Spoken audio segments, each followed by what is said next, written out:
So in the meantime, I'm just going to say hello to our students here. We got Filthy Will in attendance. We got Adria, Kathy back, or I believe it might even be your first time here, Kathy, actually. Oh, welcome out. We got GB back once again.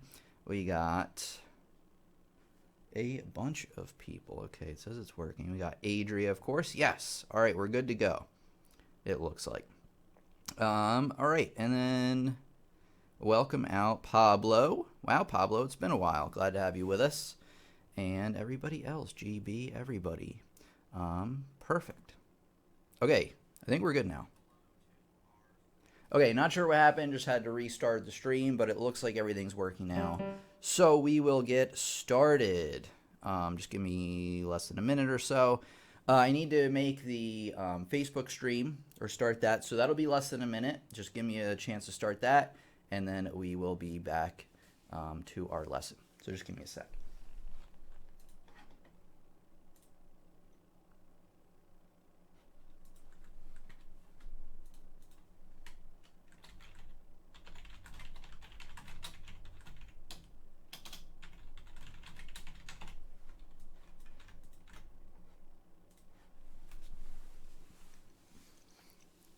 Hello, students. Your piano teacher Tim here, back with piano lessons on the web. Welcome to our classroom.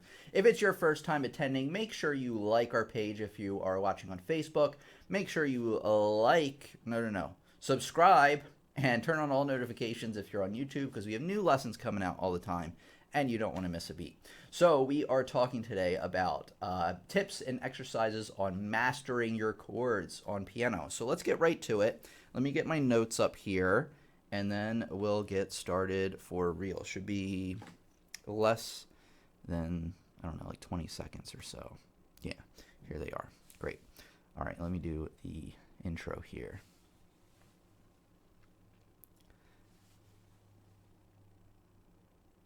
Chords, chords, chords. They're everywhere in your music, and you need to learn how to play them. In fact, they're really like the background structure to what gives a song its overall sound, and you need to know them. Well, today I'm going to be teaching you, your piano teacher Tim here, and I'm going to be teaching you some tips and exercises on mastering your chords. All right, I think that's pretty good. Actually, you know what? No, I'm going to do this. Hold on.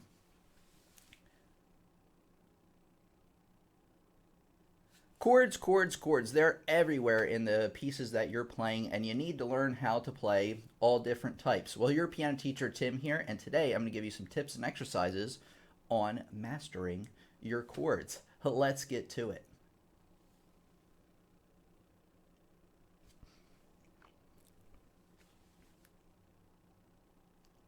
To break down the lesson, first I'm going to explain about triads, which are 3-note chords, and then I'm going to give you some exercises on mastering those different types, and then we're going to move into 7th chords, talking about those different types, the main types you need to know about, and some exercises on mastering those. So let's get on to triads.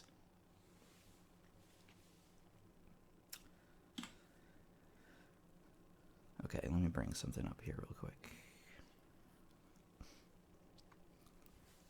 Okay, so a triad, as the name suggests, is a 3-note chord played all at once. And there are quite a few different types of triads. The 4 we're going to talk about are major, minor, diminished, and augmented. But first, let's talk about major. And let me show you exactly what a chord will look like on your sheet music. Here we go.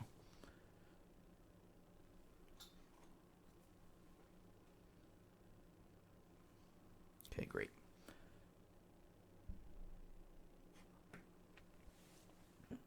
So quite simply, this is a triad. It's just 3 notes stacked on top of one another, and specifically this one is the F major triad. But let's do this. I'm going to teach you all of the major triads right now. So a major triad sounds bright and happy. That's how you know it by the sound. It also has the following formula. So every triad, by the way, has what's called a root, the bottom note, which it's based on. So C major, your root is C. Makes sense. A third, the next note up, and a fifth. Now keep in mind that these are called a third and a fifth because this note here is 1, 2, 3 notes away from the root, and the fifth is 1, 2, 3, 4, as you may surmise, 5 notes away from the root. So remember, root, third, fifth. All right, now there's a formula for every major chord. This works no matter where you're starting on the piano. So you play your root, remember the note you're starting on. Then you go up 4 half steps. So half steps is just the smallest amount of movement you can go on the piano. So 1, 2, 3, 4. So 4 half steps. And then from the third, you want to go up another 1, 2, 3. So remember, the formula is 4 half steps and then 3. So let's try that out in a few different places, shall we? Let's start on D. Then how far do you go up? You go up 1, 2, 3, 4, and then another 3. And then judging by the sound, does that check out? Well, yeah, it does check out, because a major chord is supposed to sound happy. I played the chord, it sounded happy, so we're probably on the right track. So use your ears as part of this to make sure you're on the right track or not. Okay, now we're going to learn all the major triads. Ready? So this is how I recommend that you learn them. Here's our exercise for our major triads that I want you to do. So the first thing you want to do is play and memorize chords based on the types of notes they have in common. So what I'm going to do first is there are 3 chords with all 3 white keys. No sharps or flats here. So that's C major, F major, and G major. Those are the only 3 major chords with all 3 white keys, or all 3 keys without a sharp or a flat. So C, F, and G. Now I want you to memorize those or write this down, or, you know, before you start playing your pieces, just go through these C, F, G, all 3 white keys. Now we're going to do another grouping, again with 3 chords. Now the ones with a sharp or a black key in the middle. They are D major, starting on D, F sharp, A. They are E major and A major. So you think DEA, the Drug Enforcement Administration, you know, just a acronym to remember that. So DEA has the sharp in the middle. Okay, now we're going to do kind of the opposite of that, which is D flat, E flat, and A flat. So these chords all share something in common, where they have black keys on the outside, flats rather in this case, and then you got a white key in the middle. So black, white, black.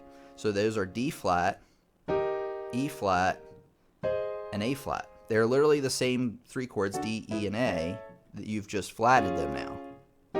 So that makes it a little easier to remember. Okay, let's talk about something that might be a little bit unusual. This chord is all on its own. It's the only chord like this. And that is the F sharp major chord, made up of the notes F sharp, A sharp, and C sharp. Those are all 3 black keys. It's the only chord like that. You'll just have to memorize that one. Okay, now there's 2 chords that belong together. They are what I would call opposites of one another, and you'll see what I mean in a second. And this chord begins with a white key, and then black key, going from the bottom to the top. And this is B major, made up of the notes B, D sharp, F sharp. When you play these, I also recommend you say the notes out loud to yourself, or at least to yourself, because learning the chord spelling, which are the 3 or 4 notes that make up any chord, is so important in determining what chord you're playing at any time. And I'll mention more about that later. So you got B major, and then the opposite of that, it starts with a black key, and that's white key, and that's B flat major. So they're right next to each other. B major, and then B flat major, made up of the notes B flat, D, and F. Okay, quick review. I'm not going to show the piano in front of you. What are the 3 white key major chords? Think about it, and then go to the keyboard and play those suckers. You're going to play C. What are the other 2? F and G, right? Now, question the second, which will be the next part of your exercise, where you should ask yourself, what are the 3 chords with a sharp in the middle? Remember, Drug Enforcement Administration. So D, E, and A, right? So you got D, E, and then lastly, A, right there. So D, E, and A. Now, next question. What 3 chords have flats on the outside, or black keys on the outside, and then a white key in the middle? So black, white, black. They are D, E, A again, But remember, you're flatting them all. Now, question for you. What chord has all three sharp notes? There's only one, and that is F sharp. And then the last two you want to play are the last ones we learned, which are B major and then B flat major. So go through these in the order I presented them to you and make this a regular practice routine before each time you practice, and you'll have your major triads mastered probably in about a week, which isn't bad. Maybe even sooner. Okay. All right, let's talk about, well, hold on. Hold on, this will be edited out. Before we begin, I want to check and make sure everything is good to go. Yeah, people are saying that the stream delay is long. Sorry about that. To stream in 4K, I need to put it on normal latency, so there's a little bit of a delay there, and then there's a delay across YouTube no matter what. And then I think there's another, there's a slight delay with the sound and audio and things like that, but that's like half of a second. So can't do much about that. I actually can shorten it, but it will affect the audio quality. It will start popping and stuff. Anyway, back to the lesson, why we're all here. Okay, I just want to make sure everything's still working. So here we go. Oh, here we go. That's what I want to say. Okay, time to talk about minor chords. So let's get to it. Minor triad is very easy. It sounds sad. So that's how you'll know you have the sound right. And what I recommend you do is go through that whole routine I just taught you with the major chords. Except now, turn every major chord into a minor chord. And you do that very, very simply. So once you have your major chord figured out, very easy. You just take your middle note here and you flat it a half step. And that gives you your minor triads. So the overall formula for the minor triad is you hit your root note, then you go up 3, and then 4 from there. So it's switched around from the major, which was 4 half steps and then 3 half steps. This is 3 and then 4. So go through your routine. So before we were doing like C, F, and G, right? Those all came together as a group. Now you're going to play C minor, F minor, and G minor just by lowering that note, that middle note. Okay, now let's go over our DEA, or Drug Enforcement Administration, is our D, right? Before it had a sharp in the middle, so we're lowering that. E and A, pretty easy. Now the D flat, E flat, and A flat might trip you up a little bit because before it had a white key in the middle already. So you just got to keep in mind that this key right here, you're just lowering a half step, which brings you right there. So you have D flat. E flat you got to be careful of as well because at a white key last time, there's a black key there. So just make sure that you're lowering it just a half step and you should be good to go. F sharp major, it was the only one with 3 black keys, remember? All you do is lower that middle note, and then you got F sharp minor. So just go through the same thing, same exercise. B major was this, B minor is this, B flat major was this, B flat minor was that. Let's talk about diminished triads. Diminished triads are the spookiest and most Halloween-like of all, and anxiety-inducing, by the way, of all triads. Quite simply, that if you're in a major triad and you want to get to a diminished, you lower both the third, the middle note, and the fifth by half step. Or if you're in minor, you just lower the half step. But what I recommend you do is, like I said, go through your exercises with the major chords. You'd C, F, G, and then maybe C minor, F minor, G minor, and then do C diminished, F diminished, and then G diminished, just like that. The formula for a diminished triad is root. Then you go up 3, and then you go up 3 again. So 3 and 3 makes up a diminished triad. Let's do this. Let's play a D flat diminished triad. So this sounds tricky, right? But all you want to do is you want to figure out your D flat major chord. And if you've been practicing the routine I gave you earlier in the lesson, you should have no problem with this. So, it's part of the DEA one again, but with the flats. And then what you do is you do what? Because we're in major now, you lower the third and the fifth, playing all together, and that gives you your I'm playing these notes: D flat, D flat, F flat, and then A double flat. We'll go into the chord spellings a little bit more in another lesson, but there you go. So same thing with the majors, just now do them with the diminished as your exercise. All right, let's do the same thing, but with one more triad, the augmented triad. Okay, augmented triads are also anxiety-inducing, very tense. The diminished triads have a little bit more crunch to them than the augmented. The augmented almost has like a little bit of a mysterious kind of sound to it. And the formula for it is root. Then you go up 1, 2, 3, 4. And then you go 1, 2, 3, 4. So that's your augmented triad. If you think about it, it makes sense, right? Because you got major, made up of 4 half steps and then 3 half steps. You got minor, made up of 3 and then 4. Then with diminished, the word diminished literally means to make smaller. So you're actually decreasing the amount of size throughout the whole chord. That's why you have 3 half steps and 3 half steps now.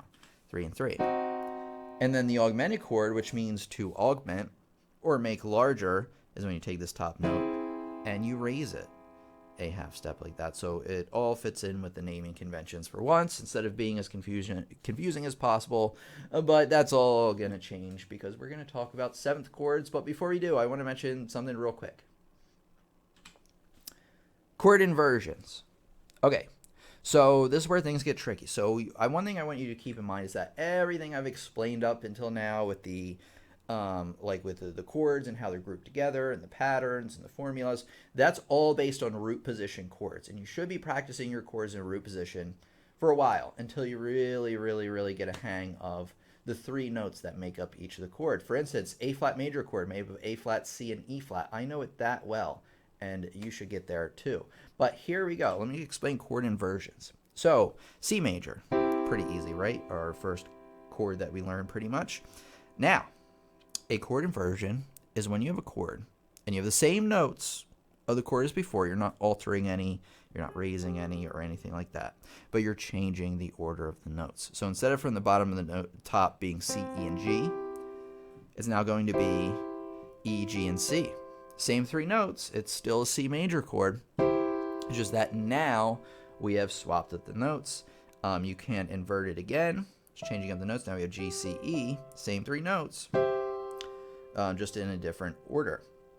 So after you have practiced your major, minor, diminished, augmented, and then maybe even the 7th chords for a little while, I would start practicing them in inversions. So instead of doing C, F, G, I'm going to do C, but then I'm going to invert it, and then maybe back down, and then do F, invert it, back down. Now keep in mind, I'm really good at this because I've done this. I had a piano teacher training me on this for a long time, but that's what I recommend you do after you get used to it, is playing the chord inversions up and down. Now I have a little tip for you with getting these. So a lot of students struggle when they first invert because they'll change notes around unwittingly or unknowingly.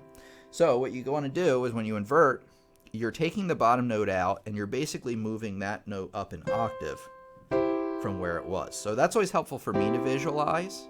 I'm keeping these 2 exactly where they're at. I'm moving that up an octave.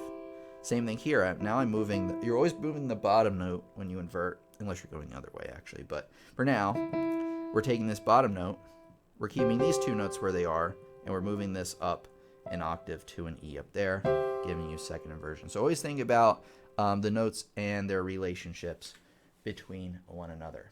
All right, it's time for 7th chords. Yes, there's more, and then even after 7th chords, I can make a whole nother 50 lessons on this very thing, but let me show you about 7th chords.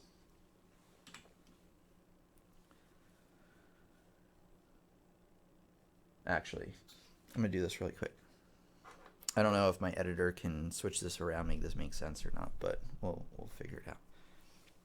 Okay, one thing I want to mention about chord inversions is just what they look like on paper. So that's first inversion. You can tell that it's a first inversion triad because there's an extra space here at the top. Whenever you have them evenly stacked like that, I should have mentioned this earlier, this is what's called root position, just meaning that the root of the chord is on the bottom. So you have root position, you have first inversion with a space at the top, and then 2nd inversion actually has a space towards the bottom. So just keep that in mind. Seventh chords have how many notes? 7? No, that would make way too much sense. The seventh chord actually has 4 notes. It has a root, a third, a fifth, just like you would with a triad. So each, well, you'll find out in a second. So anyway, you have a root, third, fifth, and then you have a seventh, which is an additional note. Now, why is it not called a quad chord, a 4 chord, or what have you? Well, the name seventh comes from the outer intervals. Remember, we had root, third, which was 3 notes away from the root, 5 notes away from the root, and now 7. So that's where the seventh actually comes in. And the first type of seventh chord I'm going to teach you about today is the major seventh chord, which is very easy to do. You play your major triad, which you should know by now, or start getting used to anyway, at least with the C. And then what you do is you play your major triad, and then you go up from this fifth, the last note, going up 1, 2, 3, 4 half steps, just like that. And that'll give you a perfect major seventh chord every time. Let's try another one. Oh, by the way, major seventh chord sounds dreamy, and the overall formula for it is 4 half steps, 3 half steps, and then 4. So 4, 3, 4. If you want to, count them out from the bottom. Let's try another example. How about B major seventh? So I start on B, and then remember B was one of these like weird ones with the major anyway, where you have 2 sharps up here. So white, white, black, black. Then what do you do from this last note? Well, you go up 1, 2, 3, 4 half steps. You play them again. And it takes a while to get used to hearing seventh chords and whether they sound right or not, but it does have a dreamier kind of quality to it. So that does check out indeed. Okay, now how should you practice these? Well, you should practice them the same way you did with the other exercise, but let me show you. A little bit different though. So after you've done going through playing all the majors, see, I'm pretty quick at it. What you want to do then after you do the minors and inversions and things like that, is go through and then play each of those chords as a major seventh chord instead of just a major chord. So you got major seventh, F major seventh, and then G major seventh. You got to be careful, is a sharp up there. So these groupings now, they're still grouped by what they are on the triad, but you got to be careful because our seventh will change, whether it's a white key or black key rather. It will change depending on where we are on the piano. So still count up 1, 2, 3, 4 from that last one, and then go through, do the D flat, E flat, and A flat. 2, 3, 4. Make sure to count. There you go. So there's your first one. E, and then A, and you can count them like that. One other thing, I'm going to give you a pro tip here. Let's go back to the C major chord, seventh chord for a second. You got C, E, G, and B. Well, you can count up 4 half steps from here if you want. Or what you can do is you can double the octave up there and then just lower it a half step, since it's just half step away from the octave. And that'll work anywhere. So with this G chord again, why doesn't that F work? Well, it's a whole step away from the G. Should really be only a half step, just like that. So a little trick for you. So go through the whole routine again. Same thing, just with major sevenths. All right, let's talk about dominant sevenths, since there's only one note different between these two types. So what you do is you play a major seventh. Pretty easy. Then you have flat the seventh by 1. So now there's only 3 half steps, 1, 2, 3, between those top 2 notes, the 5th and the 7th. This one has a bluesy kind of quality to it. So if I'm playing the B flat blues, I'm playing a lot of dominant 7th chords, just like that. So let's do like a couple examples, or one example at least. Let's do an E major 7th chord. So what I first want you to do is play an E major chord. You should know that it's part of the D, E, A. And then what you do is you go up, 1, 2, 3 half steps. It's also a whole step away from the octave if you want to know. But, hey, and that checks out. Does that sound bluesy? Like I said, it'll take you some time to get used to the sounds of the 7th chords. But yeah, it sounds pretty dang bluesy to me. All right, good. One more example. D flat dominant seventh. So you play D flat major, and then you go up, what, 3. And that's it. Pretty easy, right? There's more, of course. I'm only going to teach you about one more 7th chord. Keep in mind that there are even more types than this, but we're just going to finish out with the 7th chords anyway. This part with the minor 7th. So let me show you. So what you do is you play a minor triad on the bottom. Remember, you just take your major triad, lower it 1, and then go up 1, 2, 3 half steps again. Well, hey, didn't we go up 3 half steps last time? Well, yeah, but we had a major triad on the bottom. Now we have a minor triad. So once you're in dominant 7th, you can get to a minor 7th just by lowering that note on the bottom. So same thing as the other exercises I gave you. So, you know, you would do C minor 7th, then you would go up to F. That would be the next one you would do for your major triad. So, and let's see, you got a minor triad here, 1, 2, 3. Okay, that sounds right to me. And then, you know, play your G minor 7th just like that, and then do the D, E, A's, the D flat, E flat, A flats, all that stuff just with this new chord. So it sounds pretty simple. It's going to take you quite a while to go through these exercises for each type of chord. What I recommend you do is spend maybe a week or so just going over the triads. So maybe the first day or 2 days when you practice and do this, just go through that first pattern I gave you, just with the majors, you know, C, F, G, D, E, A, D flat, E flat, A flat, just like that, and do that over and over again. Say those notes out loud and get really used to what 3 notes make up each of those chords.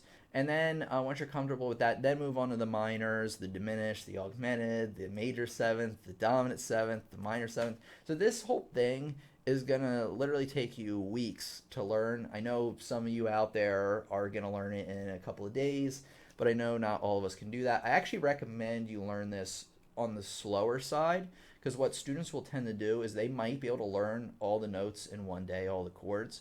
But what will happen is, because that information isn't committed to their long-term memory, they're not going to remember it as well. And then what can happen, I've seen this time and time again, they'll start to mix up all these different ideas. Oh, wait, what was a D flat major chord again? Was it D flat, F flat, A flat or something? You know, they'll just start mixing things up. So take your time on these, but practice them consistently over your next few weeks, and you will have a huge chunk of what you need to actually know about chords memorized and learned. Okay. Let me make sure I got through everything. Yeah. I mean, at least the main part of the lesson. Sticking around still. All right. Okay, here's what I'm going to do. I'm going to do an outro here. Now, if you are new to our live streams, what I do is over the week, I have my editor edit like all the pieces together so there aren't like any fluff, any mistakes, or anything like that. And that's released the following week. So what I'm going to do is I'm going to do an outro right now. It's going to sound like I'm ending the stream, but I'm not. So I'm just throwing that out there right now. So let me, let's do it. So let me do an outro here. Okay. Oh, wait, let me see what I have in my notes that would help. Oh, I don't have an outro listed. Okay, let's do this. Yeah, I don't think this is one I want to advertise the website for. All right, we'll do this. If you want to learn more about chords, because of course you do, and how they work, check out this playlist right here. Make sure you are subscribed. You have all notifications turned on, because we have new lessons coming out all the time, and you don't want to miss a beat. It's been your piano teacher, Tim, here. Thanks for coming today, and I'll see you, yes, you, in the next lesson. All right, guys. All right, we're still here. Like I said, I didn't leave. Still here. All right. Wow, we have a lot of people coming in. Lots of comments. But it looks like everybody is being productive, which is great.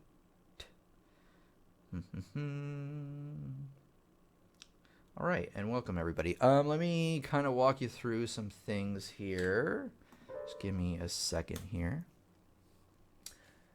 Okay, I'm going to talk about the class calendar, but before we do that, I want to show you that on my website, pianolessonsontheweb.com, I have over 20 courses designed to help you learn more about not just piano, but music theory, improvisation, rhythm, ear training, and anything else I felt that you would need to become a well-rounded musician. This is great for beginners. Like if you just found out about me and you need a solid foundation to work on, to build on rather, it's great for you. There are courses there for you. And then if you have experience already, maybe you've been watching me a long time, maybe you've taken lessons before, well, there are a lot of courses here to help you as well. You can learn or you can read about all the other things. One thing I want to tell you is like, a question I get a lot is like, what's the big benefit of the courses over YouTube? Great question, by the way. Well, YouTube a lot of times is I'll do a single lesson and then I won't really give you much to practice. I mean, today was kind of the exception, but I won't really give you a lot of practice to do what we're working on. Well, these are more organized. So you're going to have a set of lessons around the same topic, you know, organized into units. So everything's a lot more organized.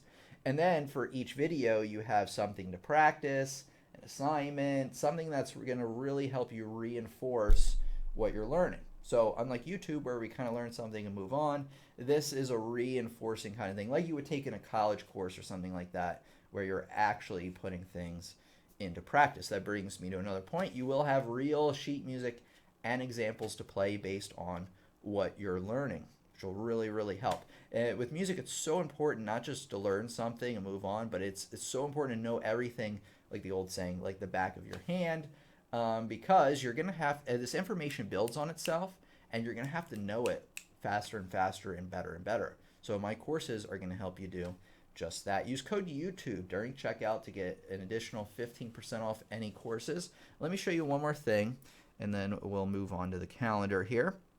But you can purchase courses individually if you want from the Buy Courses page. But what I recommend you do is pick up a course pack because, first of all, you'll get a much better deal.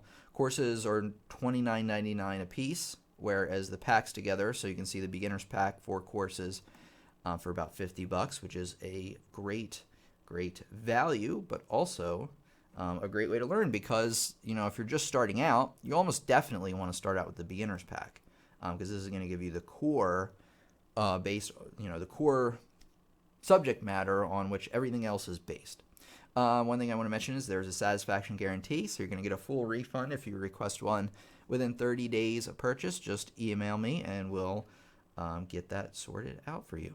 Let me see. Oh yeah, click on a course and it will show you like what's going to be covered in that course, what you're going to learn by the end, how long it's going to take you in general to finish the course, the pieces you're going to learn, as well as the packs that this course is a part of. And you can do that for any course included in the pack. Just remember to use code YouTube during checkout to get an additional 15% off any order. All right, now on to the calendar, because that's really what we're here for.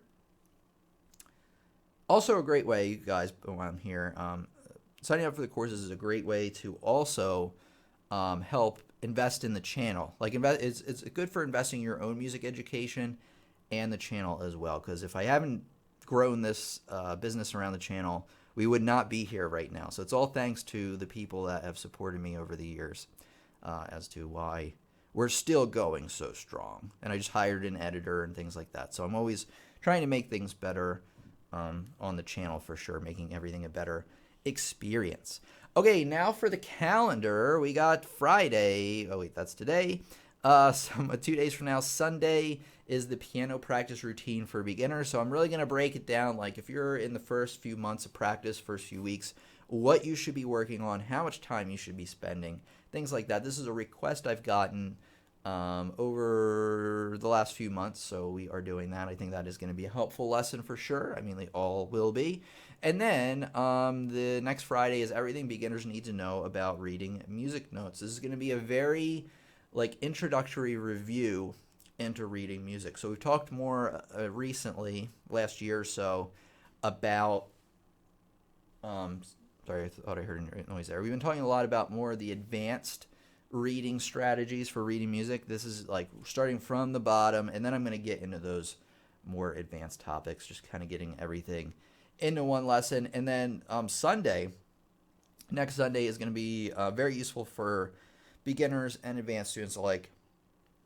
And then that is how to identify chords by sight. Excuse me, I got some burps going on. All right, so check out the calendar. I need to bring back, sorry, there's something weird with the website. I need to bring back the little sign-up form so you can get an email 30 minutes before we meet. Okay, let's take a look. It's in a book. It's Reading Rainbow. Here we go. I want to thank Rich real quick for the $9.99. I don't know why I said it like that. I should have just said $10 super chat. Thank you so much, Rich. Great way to support the channel. If anybody is wondering how to do that, you just go underneath your name, click on the little dollar sign, and then you can like send a little message if you want, or it'll just show up as a colored square if you want. So this is like a good way to donate if you want to. There is a channel, what is it called? Membership thing coming. I think it's going to be released for all channels soon. I don't know why I haven't gotten mine. They always roll out these things in batches, and I always seem to be like the last. Even if it's like, oh, channels under 50,000 all have it. Or no, channels over 50,000 all have it, whatever thing it is. And I'm like, I still don't. Like, what the heck? And then it comes later, but... Okay, China has been deleted from existence, apparently. Benedictor says, thanks a lot. You're very welcome, everybody. And sorry, I didn't get to a lot of questions today. I just really wanted to get through the lesson. It's a little bit more substantial of a lesson for sure. But yeah, it looks like a lot of people were able to make it today. So thanks for coming out, everybody. Gabriel, your country doesn't support donating. I don't know if you're able to also... I mean, there's a number of ways to support the channel here. Let me show you one. And again, it depends on your country. They've rolled out the super chats for a lot of countries, though. So if it didn't work before, try it again. You might have just tried right now. Maybe it still doesn't work. But another way is like you can buy like the piano lessons on the web shirt. I need to... one of my goals maybe over the next year is to come up with some better merch to buy rather than just the logo. I mean, sure, it's cool and everything, but something a little bit more spicy than that. Other than that, signing up for the courses is probably the best way. And then if you don't have any, like, you know, I don't want to beg you for money or anything. You don't have to give if you don't have to. And then, like, just watching the videos and commenting and things like that is also a great way to support. But, hey, I'm not, you know, your support is limited to what you're able to do. So if you just want to sit back, learn some piano, then, hey, that's pretty dang good.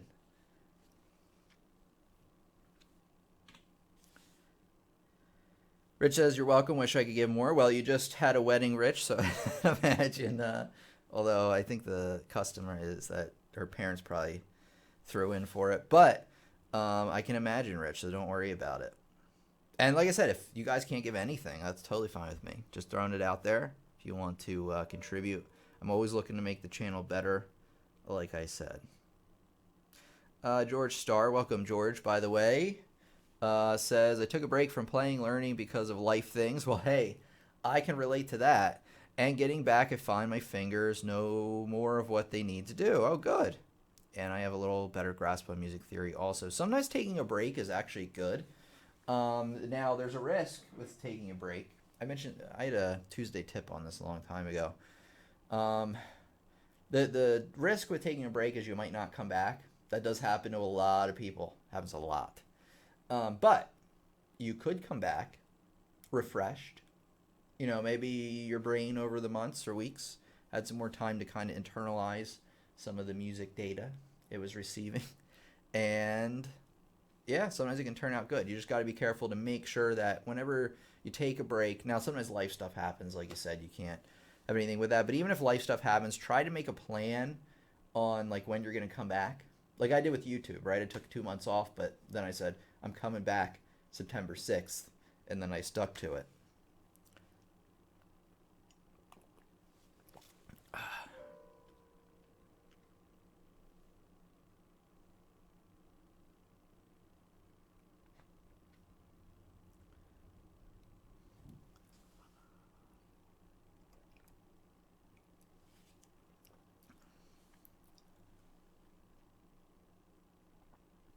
Yes, Megan put it perfectly. YouTubers make money by views. That's not the only way we make money. In fact, if a channel is only banking on the AdSense revenue, they're in trouble. Because as we've learned, if you follow YouTube, sometimes the AdSense can fall out of the floor. It did happen to me for like a very short amount of time when the adpocalypse happened. But anyway, great point by Megan Lee. YouTubers make money by views, so you're donating if you watch his views. It's very true. Or watch my videos.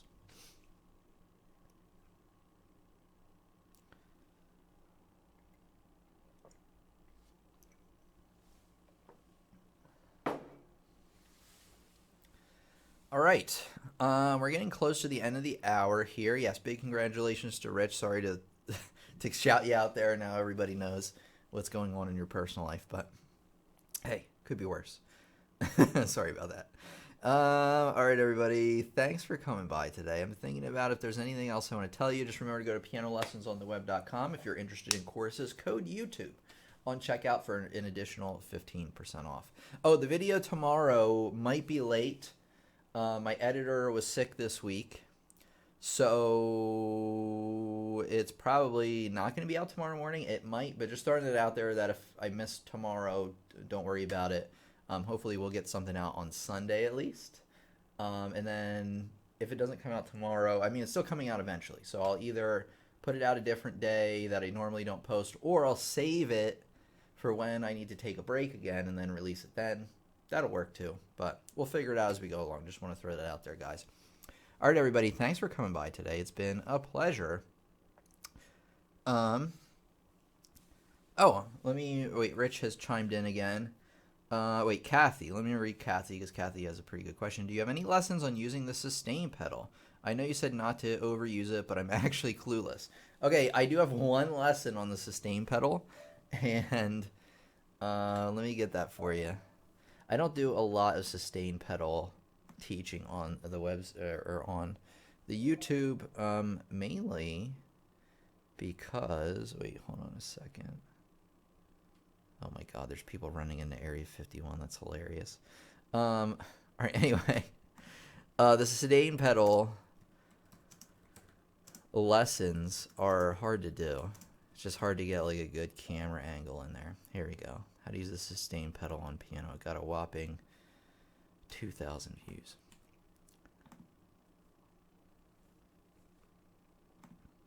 Okay, here we go.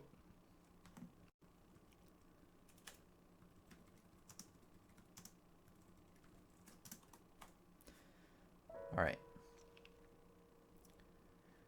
Rich says, Tim, I learned the Final Fantasy VII song, You Can Hear the Earth Crying. I remember you asking me about it. It's fun playing that creepy tune. I would love to hear it.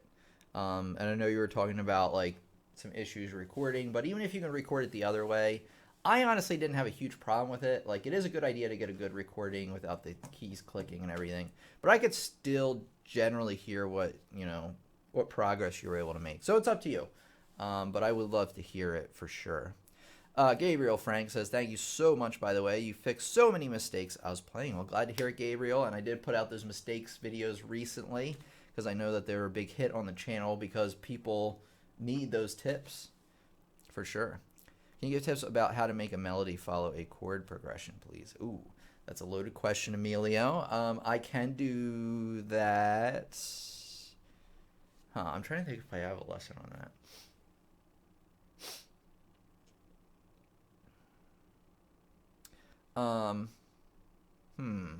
Melody following a chord progression, huh? Yeah, you know what? I'll have to just write that down. Let me get that down. All right.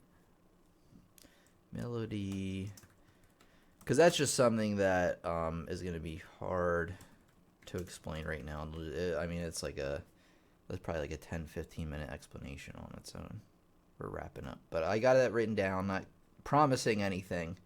Some people do think that. They're like, what happened to that lesson you promised me? I'm like, I don't promise lessons. I write them down, and like if they're, if they fit with what I'm trying to do, I do them. But yeah, I can do something like that. I just can't tell you when. Thanks for the link, Tim. I will watch it. You're very welcome, Kathy. is a chord with a squiggly line pointing downwards. Can you show how to play? I can actually do that really quick. All right, so you have a chord. It has a squiggly line pointing down. Normally you play the chord like this, right? So you just have an F major chord. Now the squiggly line pointing down, you play it like this. Well, you put the pedal on as well. Like that. You're still playing the same chord. You're just playing them notes separately from the top to the bottom. That's why the squiggly goes down. And that's called a rolled chord or an arpeggiated chord. Like that. If the arrow rolls up, you roll it from the bottom to the top to the bottom if it points down. Okay. Remember different kinds of intervals like major and minor. Yeah, you know what? That's actually a really good idea. I actually probably have this written down already, but major, minor, intervals. I have a lot of lessons on intervals, but they're all the major and perfect type. This is a little unrelated lesson, but related to chords. Can you show how to play a reverse? Okay, I did that. That has 6 notes. Well, it's the same thing. It's just with 6 notes. I don't know how you'd play 6 notes without another hand, or